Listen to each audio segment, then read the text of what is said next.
नमस्कार, मैं हूं दीपाली राणा। आप देख रहे हैं योर मनी, पर्सनल फाइनेंस से जुड़ा हमारा स्पेशल शो जो हर रोज हम लाते हैं ताकि आपकी हेल्प कर सके आपके पोर्टफोलियो को बेहतर बनाने में और आपके फाइनेंशियल गोल्स को हासिल करने में। आप भी अपने क्वेश्चंस भेज सकते हैं, तरीका बेहद आसान है। आप सोशल मीडिया प्लेटफॉर्म्स के थ्रू कनेक्ट कर सकते हैं, ईमेल या फिर व्हाट्सएप के थ्रू भी अपने क्वेश्चंस हम तक पहुंचा सकते हैं। yourmoney@nbulletin.com हमारी ईमेल आईडी है। 7045220000 हमारा व्हाट्सएप नंबर है। फेसबुक, ट्विटर पर ये शो आप लाइव भी देख सकते हैं और अपने क्वेश्चंस भी हमें सेंड कर सकते हैं हैशटैग आस्क आवाज योर मनी लिखकर। तो ये है तरीका इस शो में पार्टिसिपेट करने का और आपके तमाम क्वेश्चंस को शामिल करेंगे। हमारे साथ ऋषभ देसाई मौजूद हैं आपकी सभी क्वेरीज को आंसर करने के लिए। और ऋषभ नमस्कार, स्वागत है आपका। और ऋषभ से आपकी तमाम जो क्वेश्चंस हैं उन पर तो राय लेंगे ही, और जो तमाम क्वेरीज आपने हमें भेजी हैं उस पर भी हम ऋषभ का सजेशन लेंगे। लेकिन ऋषभ, आपसे डिस्कशन शुरू करें उससे पहले तो एक चीज बताइए, इस समय जब हमने मार्केट्स में रिकॉर्ड हाईज बनते हुए देखे हैं और मार्केट रिकॉर्ड हाईज बनाने के बाद थोड़ा सा कंसोलिडेट कर रहा है, किस तरीके की क्वेरीज आपको क्लाइंट्स की तरफ से मिलती है फ्रेश इन्वेस्टमेंट्स को लेकर? दीपाली जी, आपका धन्यवाद मुझे शो पर बुलाने के लिए। आपने करेक्टली पुट किया कि यस, मार्केट्स अभी करंटली हाईज पे ही है। थोड़ा बहुत कंसोलिडेशन हुआ है मार्केट में, मगर फिर भी आप जो 6 मंथ्स पहले जो था और अभी जो मार्केट है, कंप्लीटली डिफरेंट मार्केट नजर आ रहा है। 6 to 7 मंथ्स पहले काफी टाइम करेक्शन में मार्केट चल रहा था, मगर 6 to 7 मंथ्स में काफी मार्केट भी रैली कर चुका है। मुझे अभी करंटली काफी सारे क्वेरीज आते हैं कि कैसे इन्वेस्टमेंट करना चाहिए, इक्विटी में कैसा करना चाहिए, क्या प्रॉफिट बुकिंग करना चाहिए, रीबैलेंसिंग करना चाहिए, रिव्यूइंग करना चाहिए। तो मैं थोड़ा बहुत दर्शकों को मैं गाइड कर देता हूँ, समझा देता हूँ। करंटली हम जो देख रहे हैं, हम ये करंट मार्केट बबल में नहीं है, मगर जो वैल्यूएशन है मार्केट के, डेफिनेटली 10 ईयर जो एवरेज है उसके ऊपर जा रहा है, मगर मार्केट करंटली अभी बबल में मुझे नजर नहीं आ रहा है। दूसरी चीज, करंटली अभी जिसको भी निवेश करना है इक्विटी मार्केट्स में, वो लमसम इन्वेस्टमेंट ना करे तो बेहतर रहेगा। वो सिप स्ट्रैटेजी फॉलो करे, क्योंकि सिप स्ट्रैटेजी बॉटम और टॉप और बॉटम दोनों पॉइंट्स कवर कर लेते हैं। अभी currently market is not very comfortable for lump sum kind of investments. अगर लमसम इन्वेस्टमेंट करना ही है तो फिर हाइब्रिड प्रोडक्ट्स में करे, जो बैलेंस एडवांटेज फंड्स है, डायनेमिक एसेट एलोकेशन फंड्स है, वो पर्टिकुलर फंड्स में करे, क्योंकि उसमें फंड मैनेजर मैनेज करता है कितना इक्विटी में होना चाहिए, कितना डेट में होना चाहिए। अभी करंटली जिनको प्रॉफिट बुक करना है, एग्जिट करना है, वो कर सकते हैं, मगर जिसका गोल 6 मंथ्स टू 1 ईयर के आसपास आ रहा हो तो ही एग्जिट करे। अगर मान लीजिए अगर गोल 3 साल या 4 साल आगे है तो अभी एग्जिट करने की जरूरत मुझे नजर नहीं आ रही है। मार्केट जिसका गोल नजदीक आ रहा है, वो मार्केट ग्रीड में ना आ जाए कि और ऊपर जाएगा, उसके चक्कर में ना आ जाए। अगर ये सही मौका है, मार्केट अच्छा चल रहा है, तो फिर एग्जिट करके रीबैलेंसिंग कर सकते हैं। दूसरी चीज कि क्लाइंट्स अभी करंटली जिन्होंने रॉन्ग इन्वेस्टमेंट्स किए हैं, गलत प्रोडक्ट्स में गए हैं, गलत जो उनके रिस्क के हिसाब से गलत प्रोडक्ट्स में जा चुके, वो रिव्यू करें और उसमें से भी उनका पोर्टफोलियो क्लीन अप कर सकते हैं। जो long term under performing funds है, जो 5 ईयर्स, 6 ईयर्स, 7 ईयर्स में इक्विटी फंड्स जो under perform, drastically under perform कर रहे, उसमें से भी निकल के अच्छे कंसिस्टेंट परफॉर्मेंस में वो इन्वेस्ट कर सकते हैं। और लास्ट के this is a very good time to rebalance. Rebalancing का मतलब कि मान लीजिए कि मेरा 50% इक्विटी और 50% डेट का ही रिस्क है। अगर इक्विटी 50% से प्रोबेबली 65% के 70% जा चुका है, तो वो उसमें से निकल के जो additional over and above of 50% जा रहा है, तो उसमें से निकल के वो इक्विटी और डेट अपना पोर्टफोलियो रीबैलेंस कर सकते हैं। सो करंटली ये सारी चीज फेवरेबल है, मार्केट फेवरेबल, क्लाइंट्स के लिए फेवरेबल हो रहा है to do all of these what I just mentioned. Okay, तो ऋषभ ने तमाम बातें आपको बताई हैं। क्विकली अगर मैं समअप करना चाहूँ तो 2-3 बातें आपको याद रखनी है। लमसम आपको इन्वेस्टमेंट नहीं करनी है, एसआईपी का ही रूट आपको अपनाना है। फिलहाल म्यूचुअल फंड्स में डाइवर्सिफाइड इन्वेस्टमेंट्स करें जहां पर गोल्ड, एफडी, इक्विटी, डेट का बैलेंस हो। अगर आप अपने गोल के नजदीक आ चुके हैं तो प्रॉफिट्स ले लीजिए। मार्केट और ऊपर जाएगा इस बात का लालच ना करें, और अगर आपका लॉन्ग टर्म विजन है तो अभी भी इन्वेस्टेड रह सकते हैं। क्विकली करते हैं कॉलर से बातचीत। पीयूष पटेल गुजरात से हमारे साथ कनेक्टेड हैं। पीयूष जी नमस्कार, बताइए क्या सवाल है आपका? हाँ मैडम, मेरा पोर्टफोलियो वैल्यू है 2,40,000 और मेरा 5 फंड है, वो फंड सही है या नहीं है, और 20 साल का मेरा नजरिया है, और वो 20 साल में 1.5 करोड़ होगा कि नहीं होगा। ओके, पूछ लेते हैं। तो बेसिकली 1 करोड़ का टारगेट है 20 इयर्स में, 15,000 की एसआईपी है, 2.5 लाख के आसपास की पोर्टफोलियो की वैल्यू है। फिलहाल एसबीआई स्मॉल कैप फंड में 5,000 रुपए महीना, एक्सेस फोकस 25 है 3,000 रुपए महीना, इन्वेस्टको इंडिया स्मॉल कैप में 1,000 रुपए महीना, कोटक इमर्जिंग इक्विटी और एसबीआई फ्लेक्सी कैप में 3,000 रुपए महीने की इन्वेस्टमेंट ये कर रहे हैं। क्या सजेशन इनके गोल और इनके पोर्टफोलियो पर ऋषभ? दीपाली जी, पहले उनके गोल पे आ जाते हैं। मैं मान लेता हूँ 12% CAGR returns in equity for 20 years, जो उनका जो 15,000 रुपीज सिप चल रहा है प्लस पोर्टफोलियो वैल्यू ऑफ 2,40,000, वो उनको करीब करीबन 20 इयर्स के एंड में 1,73 लाख अचीव कर पाएंगे। वो इजीली अपना 1 करोड़ का गोल अचीव कर पा रहे हैं। मैं उनका जो पोर्टफोलियो देख रहा हूं, मैं उनके जो पोर्टफोलियो है 40% वो कॉन्सेंट्रेशन रिस्क ले रहे स्मॉल कैप फंड्स में, वो रिकमेंडेड नहीं है। तो मैं चाहूंगा कि वो स्मॉल कैप फंड्स में से थोड़ा सा उनका एक्सपोजर रिड्यूस करे।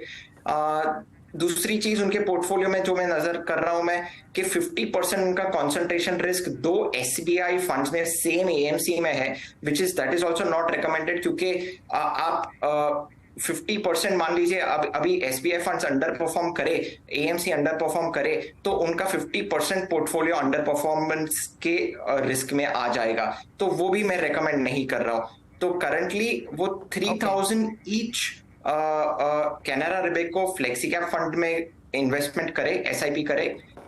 Axis focus 25 fund, Mirae asset focus fund, Kotak emerging equity fund और SBI स्मॉल कैप फंड, ये सारे फंड्स में 3,000 ईच SIP कर सकते हैं। ओके, तो पहले गोल की बात करें तो आप 1 करोड़ नहीं बल्कि 2 करोड़ का टारगेट हासिल कर सकते हैं। क्लोजर टू 2 करोड़ आप एक्यूमुलेट कर लेंगे इन 20 इयर्स। लेकिन पोर्टफोलियो को थोड़ा सा रीबैलेंस करने की जरूरत है। नया पोर्टफोलियो आपका कैसा होना चाहिए आप नोट कर लीजिए। Canara Robeco flexi cap, Mirae asset focus, Kotak emerging equity, Axis focus 25 और SBI स्मॉल कैप, ये 5 फंड्स रखिए और 3,000 ईच आप इन्वेस्ट कीजिए। दीपक से बात करते हैं। दीपक जोशी पुणे से हमारे साथ कनेक्टेड हैं। दीपक जी नमस्कार, बताइए क्या सवाल है आपका? हेलो, सब सुन पा रहे? Good evening. Hello, regarding MS के रिगार्डिंग क्वेश्चन थे। मेरे पास मैंने अभी परचेज की है, तो मैंने आपको पोर्टफोलियो ऑलरेडी भेजा है। तो मेरे उसमें 2 क्वेश्चन थे, मैं इसके साथ एक कंटिन्यू करूँ। सेकंड क्वेश्चन था मेरा कि मैं कुछ अमाउंट और ऐड करना चाहता हूँ जो मेरे पोर्टफोलियो में मुझे आगे जाके बेनिफिट दे सके। तो कौन कौन से वो फंड जिसमें मैंने देखा है जिसमें कौन स्मॉल कैप है।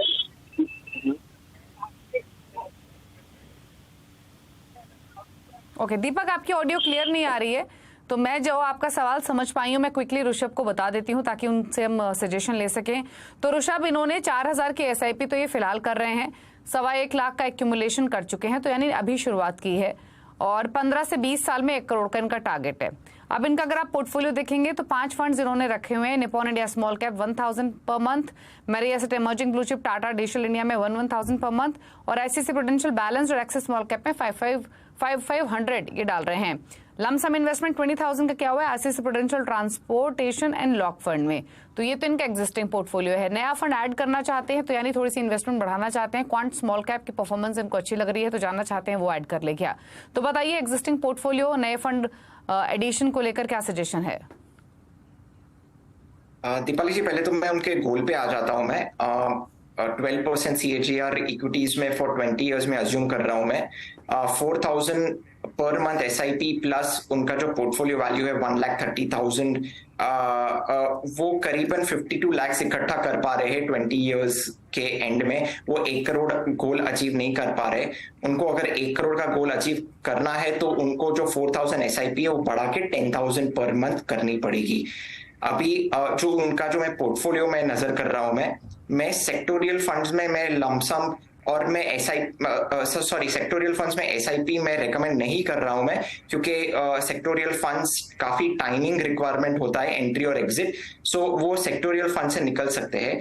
उनका काफी लॉन्ग टाइम होराइजन है, तो वो ICICI prudential balance advantage fund से भी निकल सकते हैं, क्योंकि वो हायर रिस्क ले सकते हैं to achieve his goal.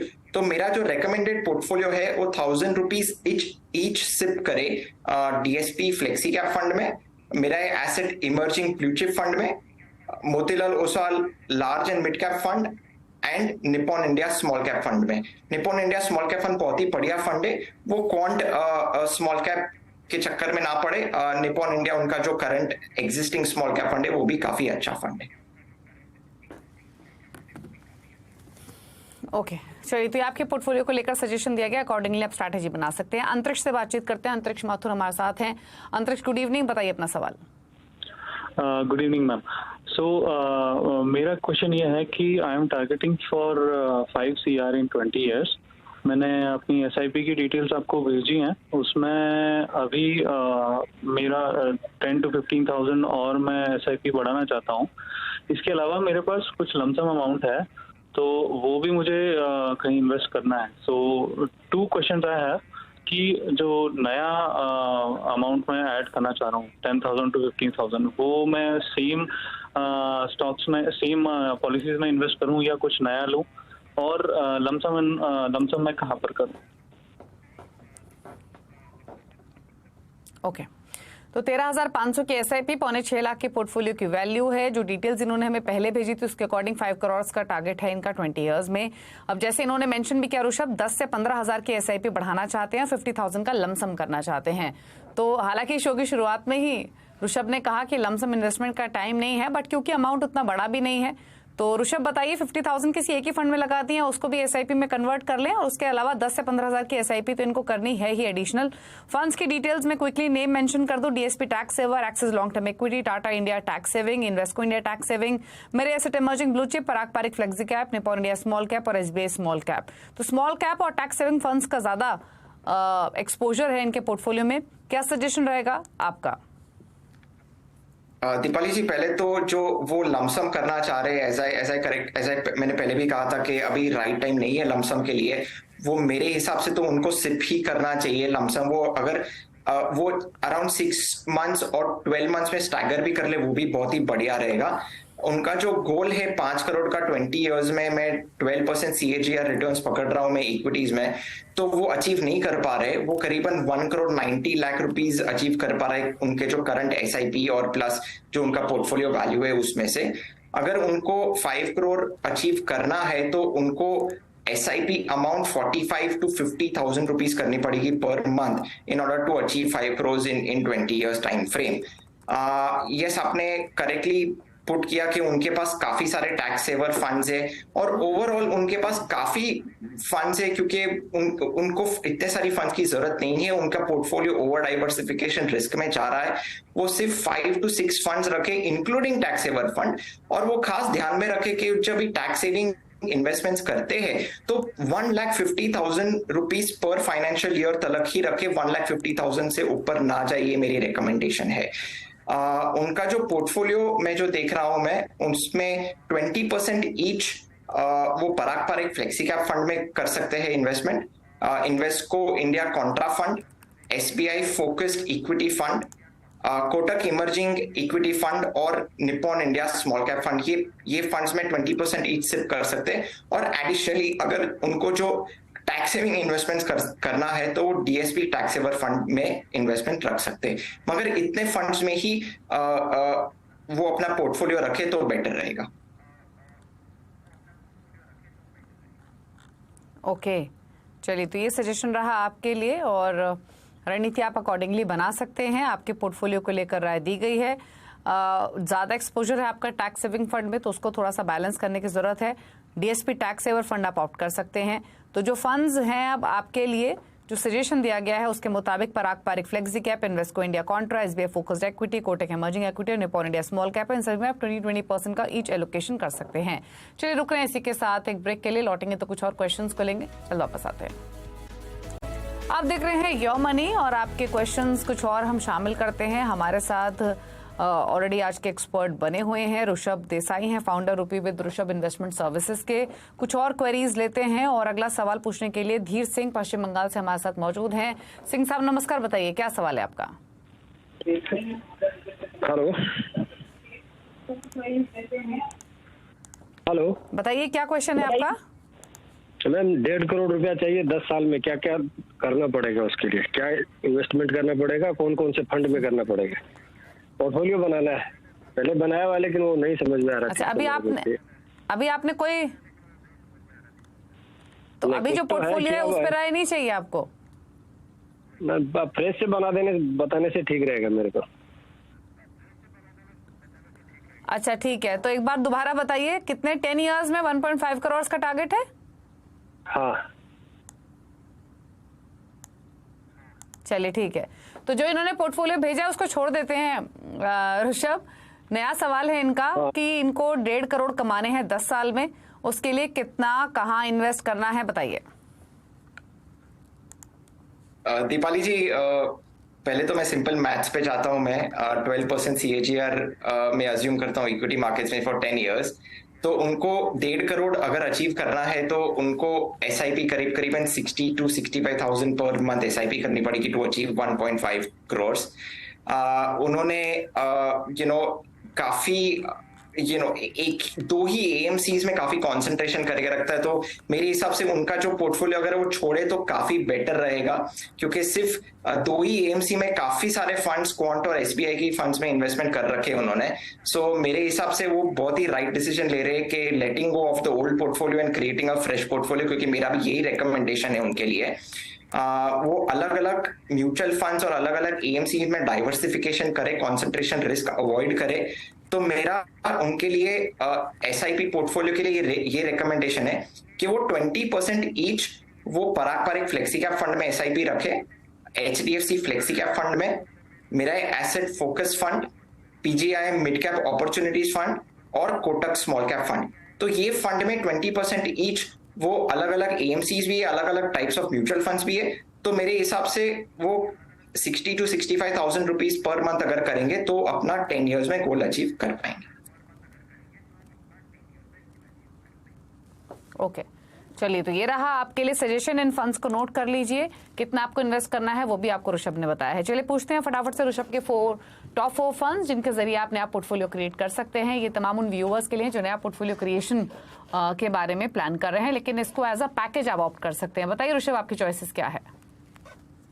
Deepali जी, मेरे टॉप 4 फंड है TSP flexi cap fund, HDFC focused fund, Kotak emerging equity fund और एक्सिस स्मॉल कैप फंड। तो ये 4 फंड्स में कॉम्बिनेशन से दर्शक पोर्टफोलियो बना सकते हैं।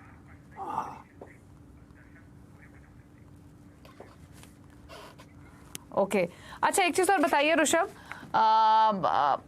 अब आजकल क्योंकि इतनी कैटेगरीज आ चुकी हैं इन्वेस्टमेंट के लिए, जैसे शो की शुरुआत में आपने कहा कि एक बैलेंस्ड अप्रोच होना चाहिए जिसमें FD, डेट, इक्विटी और गोल्ड होना चाहिए। क्विकली संक्षेप में एक चीज और जानना चाहते हैं, अगर सिर्फ म्यूचुअल फंड पोर्टफोलियो की हम बात करें, अब क्योंकि इतनी सारी कैटेगरीज आ चुकी हैं, balance fund, debt fund, flexi cap funds, large cap, mid cap, hybrid funds, अगर कोई 4-5 कैटेगरीज पिक करनी हो तो कौन कौन सी कैटेगरीज के साथ पोर्टफोलियो क्रिएट करना चाहिए?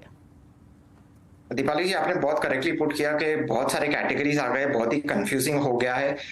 तो मेरे हिसाब से अगर लॉन्ग टर्म है 5 इयर्स एंड अबाउट, तो सिंपल फ्लेक्सी कैप फंड्स वो रखेंगे तो मेरे हिसाब से बहुत ही बेहतर रहेगा, क्योंकि flexi cap funds fund manager large cap, mid cap, small cap ये तीनों मार्केट कैपिटलाइजेशन में इन्वेस्ट करते हैं। आप फंड मैनेजर के ऊपर आप छोड़ते हैं कि उन्हें कब लार्ज कैप में करना चाहिए, कब मिड कैप में करना चाहिए और कब स्मॉल कैप में करना चाहिए।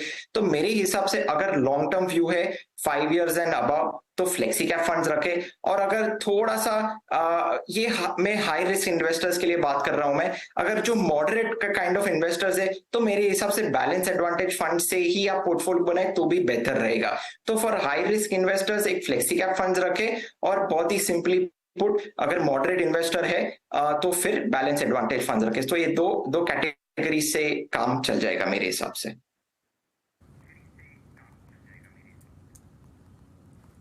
ओके, चलिए ठीक है। तो ये है आपके लिए स्ट्रैटेजी एक डाइवर्सिफाइड पोर्टफोलियो बनाने की। रही बात फंड्स की, तो आपके स्क्रीन पर है DSP flexi cap, HDFC focus fund, Kotak emerging equity, axis small cap, इनके साथ आप क्रिएशन कर सकते हैं। थैंक यू ऋषभ आने के लिए शो में और अपनी चॉइसेस बताने के लिए और हमारे व्यूअर्स की पोर्टफोलियो बनाने में हेल्प करने के लिए। Thank you so much. इसी के साथ एक ब्रेक के बाद भी खबर जारी CNBC आवाज पर। नमस्कार।